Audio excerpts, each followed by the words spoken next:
8 साल के राघव को, जिसको जस्ट ऑटिज्म डायग्नोज हुआ था, ये समझाना और भी मुश्किल था, क्योंकि उसके हिसाब से तो उसकी मम्मी गांव में सो रही है। मुझे बच्चे ने मारा, मुझे पागल बोला, मुझे बंदर बोला, एंड ये सब चीज़ें उसको अफेक्ट करती थी। एक बार वो आके 2-3 दिन तक रिपीट करता रहा कि मुझे बच्चों ने भूत बोला, एंड ये उसके लिए बहुत ट्रॉमेटिक था, क्योंकि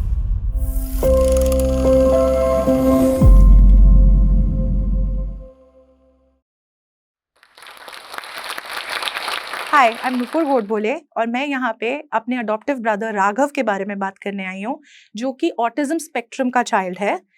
वो एक 13 साल का जस्ट न्यू टीनेज बच्चा है, जिसको दुनिया देखना, ट्रैवल करना, खाना खाना बहुत पसंद है।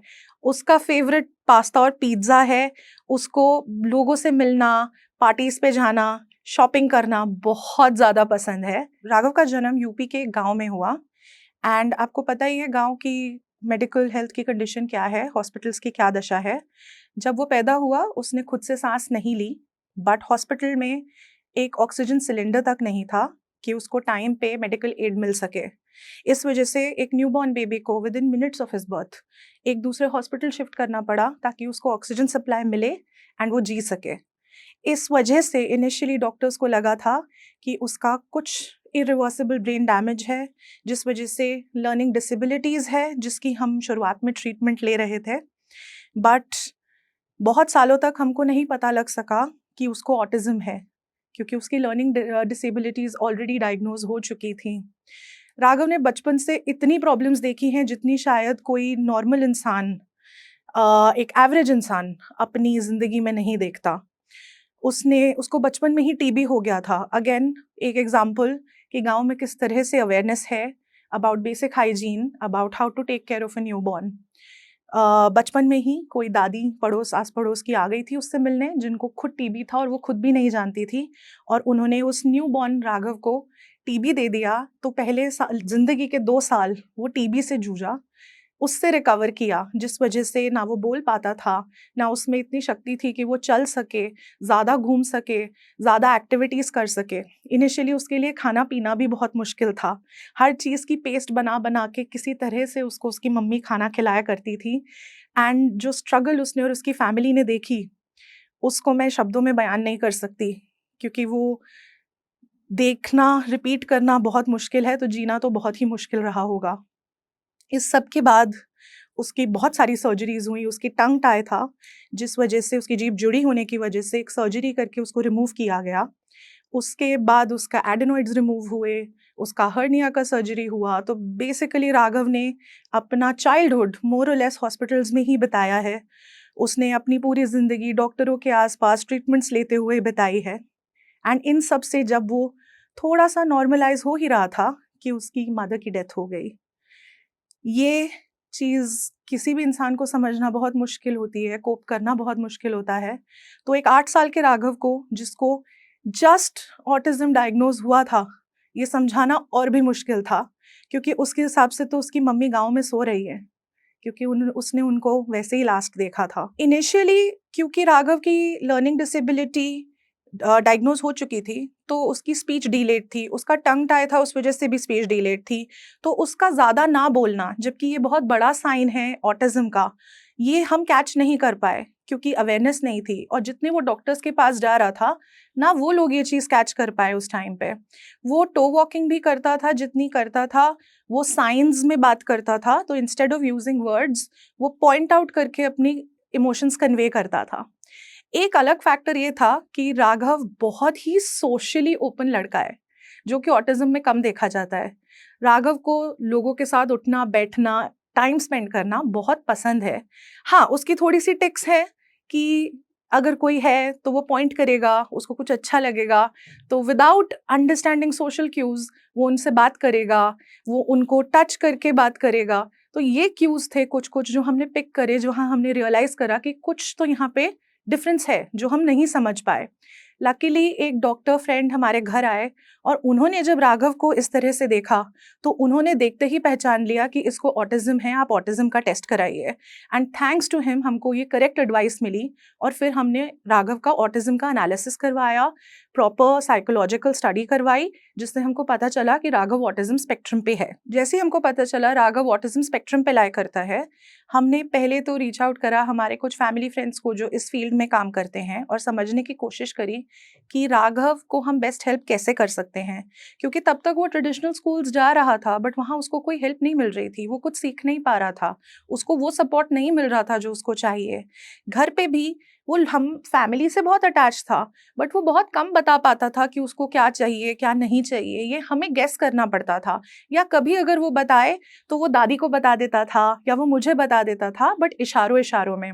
उसको स्पीच थेरेपी के लिए भेजना शुरू किया जब उसके टंग टाई की सर्जरी हुई, ताकि वो धीरे धीरे बात करनी शुरू करे एंड टंग की एक्सरसाइज हो, जिसकी वजह से वो वर्ड्स बोल सके, जो कि आज की डेट में वो प्रॉपरली बात कर सकता है।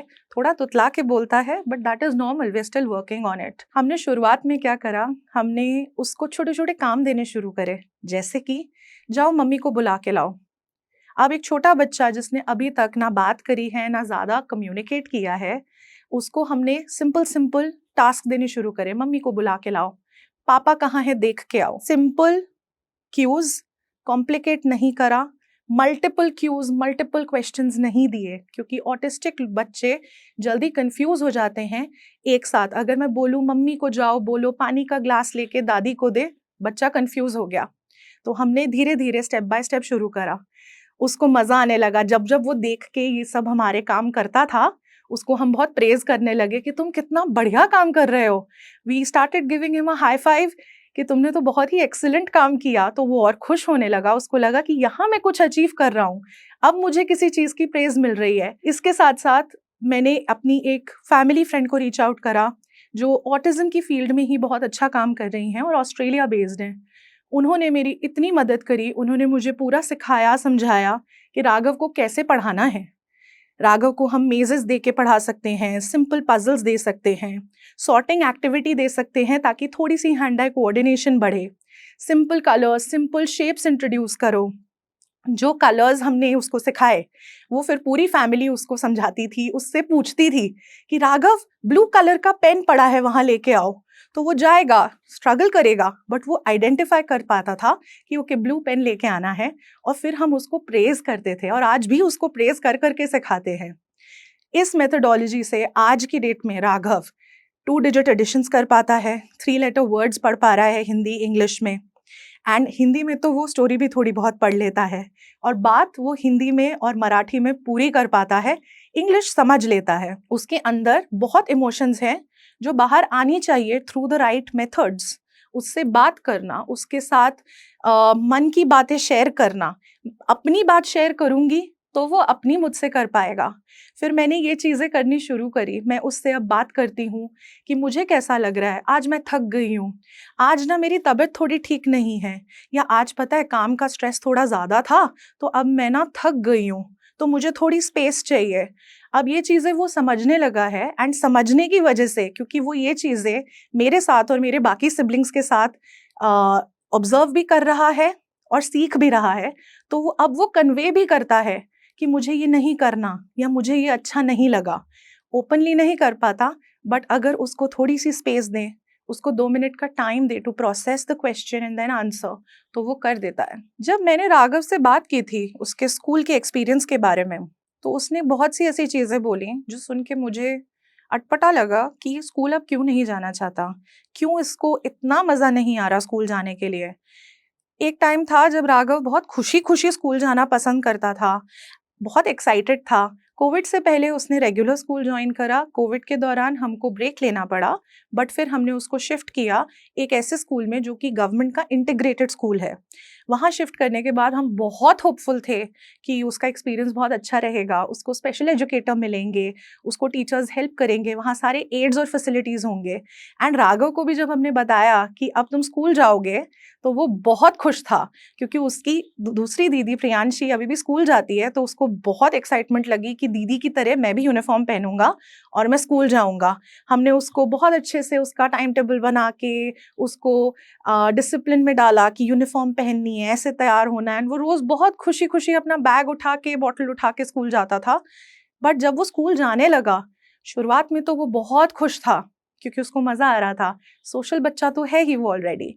बट फिर मैंने धीरे-धीरे नोटिस करा कि कभी-कभी आके बहुत इनडायरेक्टली वो मुझे बोलता था, मुझे बच्चे ने मारा, मुझे पागल बोला, मुझे बंदर बोला, एंड ये सब चीज़ें उसको अफ़ेक्ट करती थी।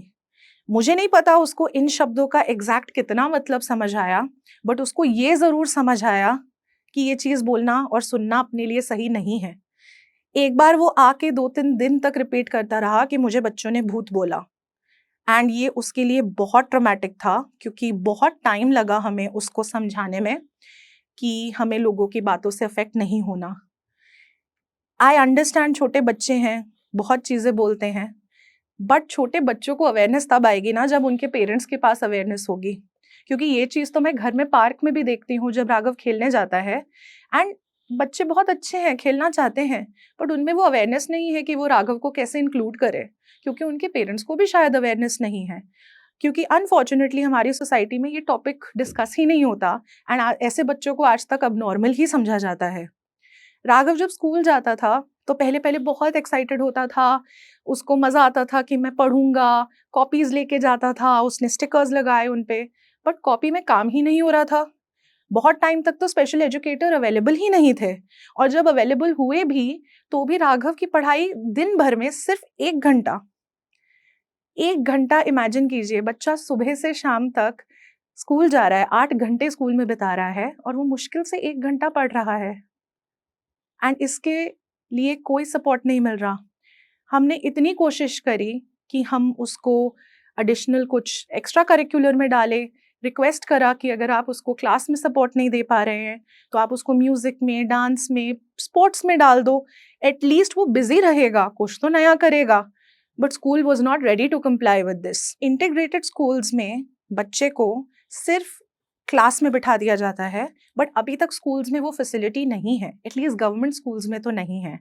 तो अगर राघव 5th स्टैंडर्ड में एज के हिसाब से बैठ रहा है, तो 5th स्टैंडर्ड में साइंस, मैथ्स, एसएसटी, इंग्लिश पढ़ाई तो वो हो रही है ना जो 5th स्टैंडर्ड के लेवल की है, जो राघव का लेवल नहीं है।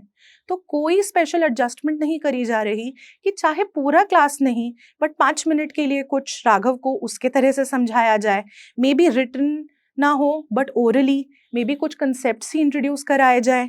जो टॉपिक पढ़े जा रहे हैं वो ऊपर से तो राघव को बताए जा सकते थे, बट ऐसा कभी कुछ नहीं हुआ। राघव क्लास में बैठा रहता था, एंड उसने कई बार बताया है कि मैं क्लास में सिर्फ बैठा रहता हूँ, मैं कुछ नहीं करता, एंड नोटबुक्स खाली की खाली।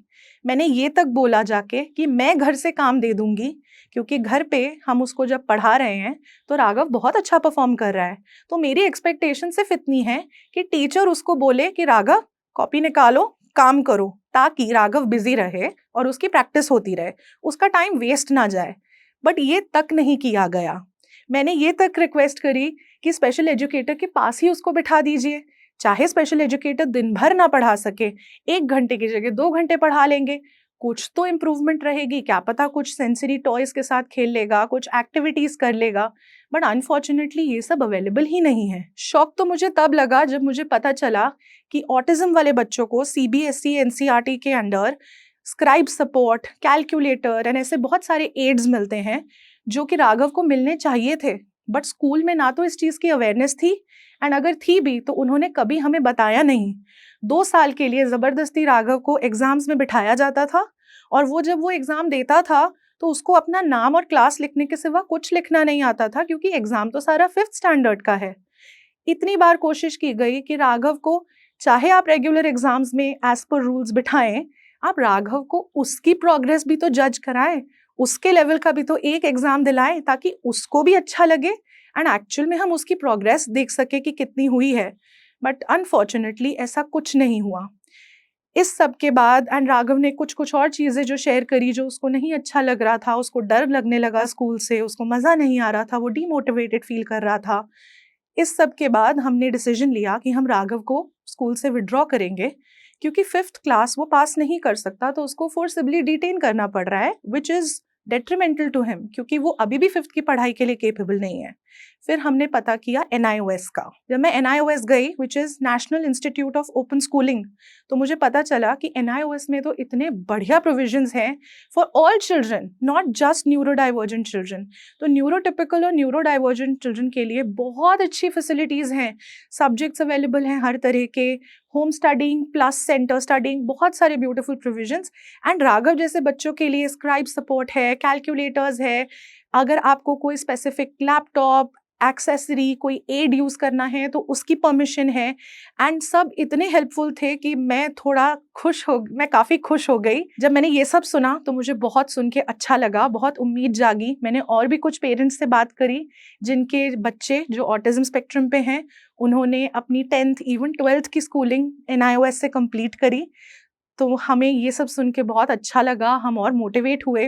राघव को जब हमने समझाया कि आप एक नए स्कूल में जाएंगे जहां आप होम स्कूलिंग भी करोगे और साथ में आपको एक न्यू स्कूल भी भेजा जाएगा, तो वो फिर से एक्साइट हुआ जिस तरह से वो पहले हुआ करता था। राघव को मैं बहुत एक्सपोजर देने की कोशिश करती हूँ एवरीडे एक्टिविटीज़ में। जैसे हम अगर मॉल गए तो उसने अपने आउटफिट खुद चूज़ करे, मैंने उसको गाइड किया, बट उसने पिक खुद किया, उसने इंटरैक्ट किया।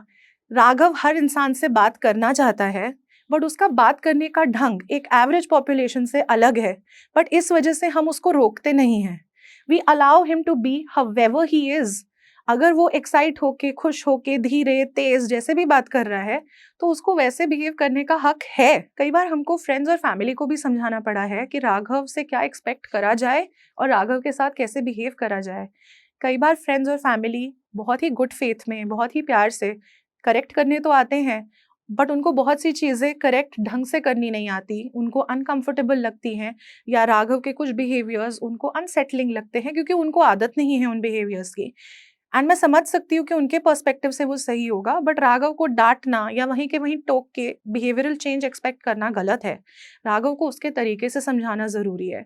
तो कई बार हमें फ्रेंड्स एंड फैमिली को बताना पड़ा कि यहाँ पे आप ऑड फील मत करो, या यहाँ आप कंफर्टेबल नहीं हो तो आप हमें बताओ, हम राघव से बात करेंगे ताकि हम राघव को बता सके कि ये बिहेवियर करेक्ट है और ये बिहेवियर करेक्ट नहीं है।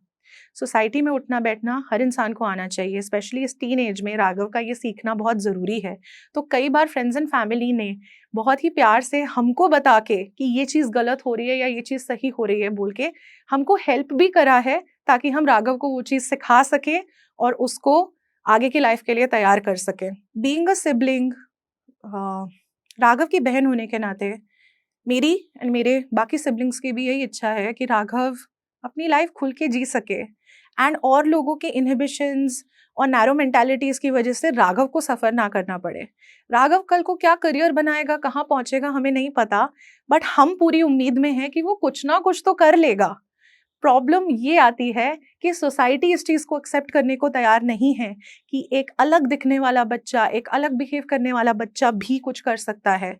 राघव जब खेलने जाता है और वो इंक्लूसिवली खेल नहीं पाता, या राघव जब सोसाइटी में उठता बैठता है, पार्टीज़ में जाता है, तो जब लोगों को उसकी कुछ कुछ टिक्स अच्छी नहीं लगती, उनको लगता है ये मैनरलेस है, वहाँ अगर चेंज आए तो मुझे बहुत अच्छा लगेगा, क्योंकि वहाँ पे जब जजमेंट आती है कि ये क्यों इतनी तेज तेज हंस रहा है, ये क्यों इतना जंप कर रहा है, राघव की टिक है कि वो दरवाज़ा खोलता बंद करता बहुत है, तो उस पे बोला जाता है। ऑटिस्टिक बच्चे बहुत ज़्यादा अपनी इमोशंस को एक्सप्रेस करने के लिए जंपिंग, क्लैपिंग ऐसी चीज़ें यूज़ करते हैं, ऐसी एक्टिविटीज़ यूज़ करते हैं।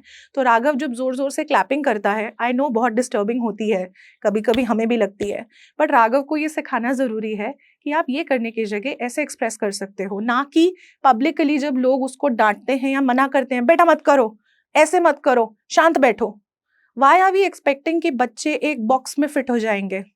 न्यूरोटिपिकल बच्चे भी जब वेल बिहेव्ड होते हैं तो वो वेल बिहेव होने की उस ढांचे में फिट होने का नाटक ही कर रहे होते हैं, एक्टिंग ही कर रहे होते हैं। बच्चों का खेलना, कूदना, चिल्लाना, हंसना, मस्ती करना ये नॉर्मल है। तो जब राघव ये कर रहा है तो मैं उसकी बहन होने के नाते ये चाहती हूँ कि उसको वो पूरा हक मिले एंड उसको पूरा मौका मिले। एंड अगर वो जिंदगी भर अपने अंदर के इस बच्चे को जगा के रखे तो इससे बेटर चीज़ क्या हो सकती है, क्योंकि हम अडल्ट्स यही तो ढूंढ रहे हैं अपनी लाइफ में भी। मैं बहुत शुक्रगुजार हूँ जोश टॉक्स की, बिकॉज ये टॉपिक बहुत ही इंपॉर्टेंट है और ये फ्रंट लाइन्स पे डिस्कस होना ज़रूरी है। इट इज़ इम्पॉर्टेंट कि ये टॉपिक और इससे रिलेटेड सारे एक्सपीरियंसेस और डिस्कशंस पूरी दुनिया के सामने आएँ, बिकॉज़ न्यूरो डाइवर्जेंट लोग पूरी दुनिया में हैं, ऑटिस्टिक लोग पूरी दुनिया में हैं एंड आपको रोज़मर्रा की ज़िंदगी में ऐसे बहुत लोग मिल जाएँगे जिनकी अलग-अलग स्पेशल नीड्स होंगी। इन लोगों को आपकी पिटी या सिम्पैथी नहीं चाहिए, बस आपकी एम्पैथी चाहिए, एक बेसिक ह्यूमैनिटी चाहिए, क्योंकि डिफरेंट होना गलत नहीं है। Hello everyone. I'm so happy that Josh Talks has brought this channel out where we can hear the stories of the incredible mothers and fathers of autistic children. I had somebody in my own family who was autistic. If you are the parent of a young child who has autism, please share your information with Josh Talks in the form below. This will help Josh Talks better understand the problems that you face and the content that needs to be created. Your information will be kept confidential. Only a few members of the team will have access to this data who will call you to have a short conversation with you.